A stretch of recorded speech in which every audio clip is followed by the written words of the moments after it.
Hello friends, welcome back to my channel. If you are new here, my name is Anees.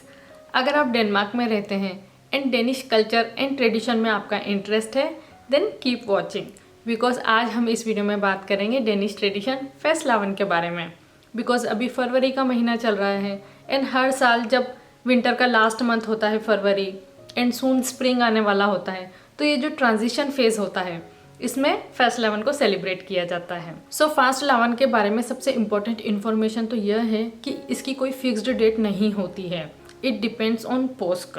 पोस्क means Easter. जब भी Easter होता है उसके 7 weeks पहले आता है Fastelavn. Because Easter keep changing dates, उसी की वजह से फेस्टलावन की डेट भी चेंज होती रहती है। जैसे कि अभी इस साल 2026 में it's on 15th of February, but last year it was on 2 मार्च। तो बिटवीन 1 फरवरी टू 7 मार्च कभी भी यह आ सकता है। Fastelavn is a very old tradition in Denmark, जिसे डेनिश लोग सदियों से सेलिब्रेट करते आ रहे हैं।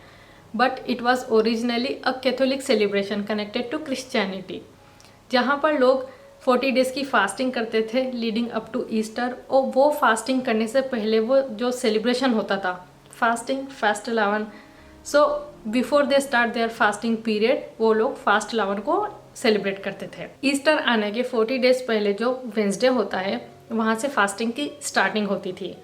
सो वेंसडे से लेकर ईस्टर तक फास्टिंग चलती थी। इसमें वो लोग कुछ चीज़ों को अवॉइड करते थे या बिल्कुल ही नहीं खाते थे, जैसे कि meat, sugar, milk, egg, white flower.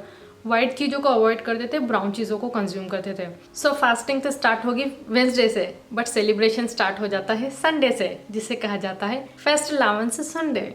फेस्टलावन Sunday, this is the main celebration day, जहाँ पर पीपल स्लोक खेचन ए छुनन, स्लोक खेचन ए छुनन, hit the cat out of the barrel. Yes, पुराने ज़माने में क्या होता था, लोगों का यह मानना था कि जो काली बिल्ली होती है वह इविल का सिंबल है। तो उस काली बिल्ली को, जिंदा बिल्ली को लकड़ी के वुडन बैरल में बंद कर दिया जाता था और फिर उस वुडन बैरल को मारा जाता था। और उनका मानना ये था कि ऐसा करने से जो कम्युनिटी की जो बेड लक है वो चला जाएगा। बट लकीली अब ऐसा नहीं होता। बेचारी बिल्ली, उसको नहीं मारा जाता है, ऐसा करना अब इलीगल है। उस वुडन बैरल में चॉकलेट एंड स्वीट्स को भर दिया जाता है। तो पहले तो अडल्ट्स करते थे ये वाली एक्टिविटी, जहाँ पर वो बैरल को मारते थे बिल्ली अंदर डालकर। लेकिन अब ये बच्चों के लिए काफ़ी इंटरेस्टिंग एक ट्रेडिशन है, क्योंकि अब अडल्ट इसमें इतना पार्टिसिपेट नहीं करते हैं। स्कूल्स में, एसएफओस में बच्चों के लिए कंपटीशन होता है। सो बच्चों के लिए तो ये सबसे इंटरेस्टिंग पॉइंट होता है, क्योंकि इस दिन जब वो स्कूल में या एसएफओस में कंपटीशन करते हैं जहाँ पर वो बैरल को तोड़ना होता है बच्चों को, तो जो बच्चा सबसे पहले बॉटम को हिट करता है वो बनता है कैट कोंग, कैट किंग। एंड जो बच्चा सबसे लास्ट प्लैंक को गिराता है लकड़ी के उस बैरल के, तो उसको मिलता है कैट ड्रोनिंग, कैट क्वीन वाला खिताब।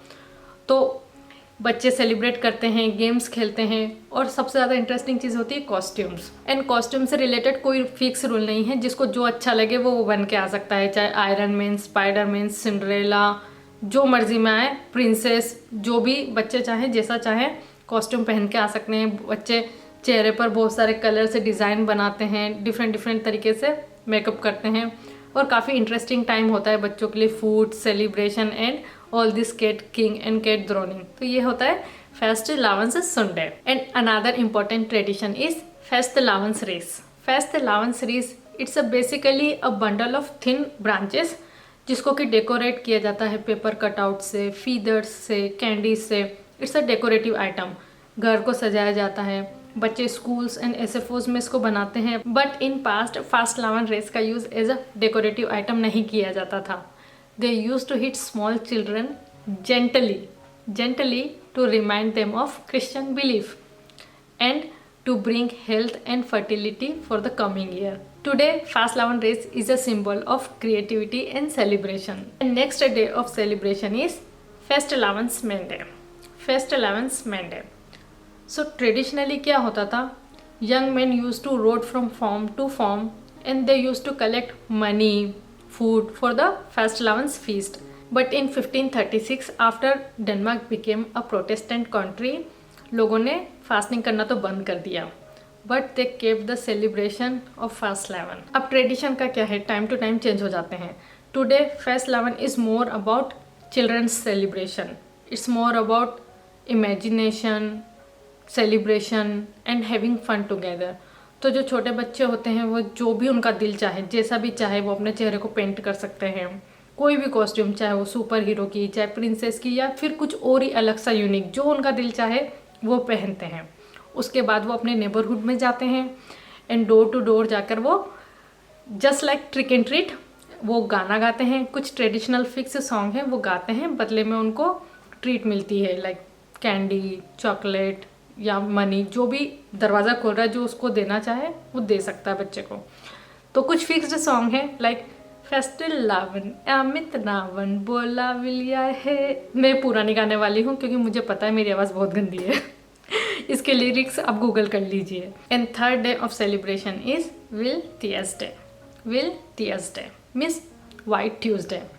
This is the last day before the fasting began. इसको वाइट ट्यूसडे इसलिए कहा जाता है बिकॉज इस दिन बहुत सारे वाइट फूड को कंज्यूम किया जाता है। जैसा कि मैंने आपको वीडियो के शुरू में बताया था कि जब फास्टिंग का पीरियड होता है तो उसके दौरान वो लोग milk, sugar, egg, butter, white flower, जो भी चीज़ वाइट होती है उसको अवॉइड करते हैं।